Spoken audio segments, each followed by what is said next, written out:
Hello and welcome to the Unit 2 lesson.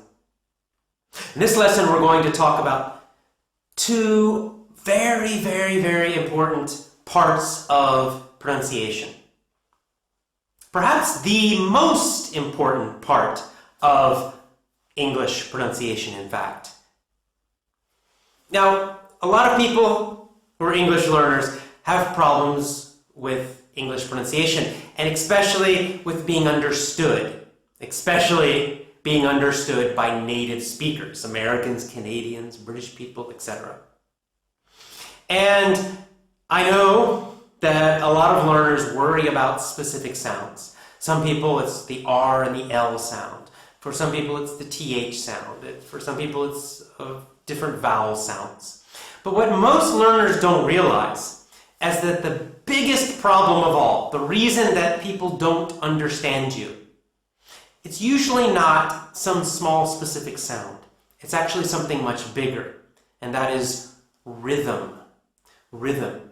Because every language is like music. It has its own music, right? Japanese has a certain rhythm, a certain music. Spanish has a certain music or rhythm, and so does English. And probably the biggest problem in pronunciation for most learners is that their rhythm is completely wrong. When you speak in a strange rhythm, native speakers struggle to understand you. They have difficulty understanding you. So, for example, Japanese can be kind of that's what it sounds like to me. So if you speak English like that, with this kind of rhythm, it sounds very strange, and especially for American, Canadian, it's hard for their brains to understand it, much harder.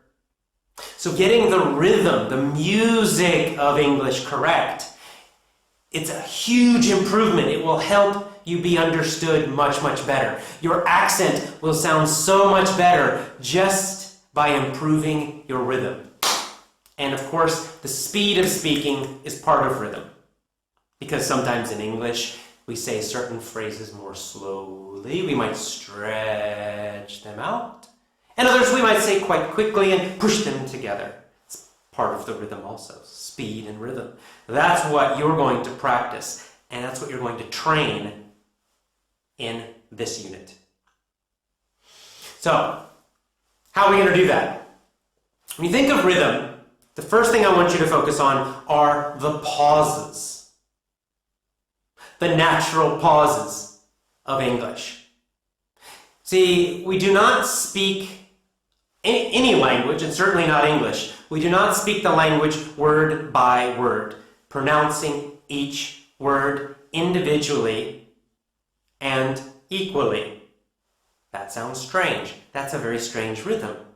We speak in phrases, meaning little groups of words, means some words naturally go together and connect. And other words naturally go together and connect. And then we put pauses in between, bigger pauses between the phrases. So you have to listen for the pauses. That's the main thing about rhythm, the pauses, pausing in the right place. Because if you pause in the wrong place, like I just did, it sounds very strange and it's very difficult to understand. When you pause in the correct place, it sounds natural. People will think, wow, you're a great English speaker. Did you live in America? And it's just because the rhythm sounds correct. You're pausing in the natural places, the correct places. Very important. So here's what we're going to do in this unit, in the training. You're going to follow the same 5-day process again. You remember that? Day 1, you're going to listen carefully. But this time, in this unit, in this training audio, you're going to focus specifically on rhythm. So as you listen on day 1, listen especially for the pauses. Notice where I pause. Notice how long the pauses are. Some pauses are short and some are very long. So you want to listen carefully, focusing on rhythm, focusing on the pauses on day number 1. On day number 2, you'll keep on going with the effortless English process. But again, for each day, for each part of the process, for the pausing and imitating, reading aloud, tracking, For this unit, Unit 2, focus specifically on pauses and rhythm. Pauses and rhythm. Don't worry about any problem sounds, if R and L and TH and all that. Don't worry about that in this unit. Rhythm is what I want you focusing on. It's almost like drumming too, right? It's like a song. Every song has a rhythm, right? You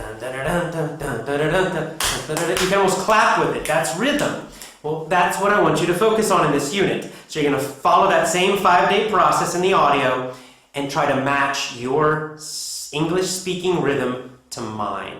So you start developing the music of American English. I will see you in the training audio. Good luck.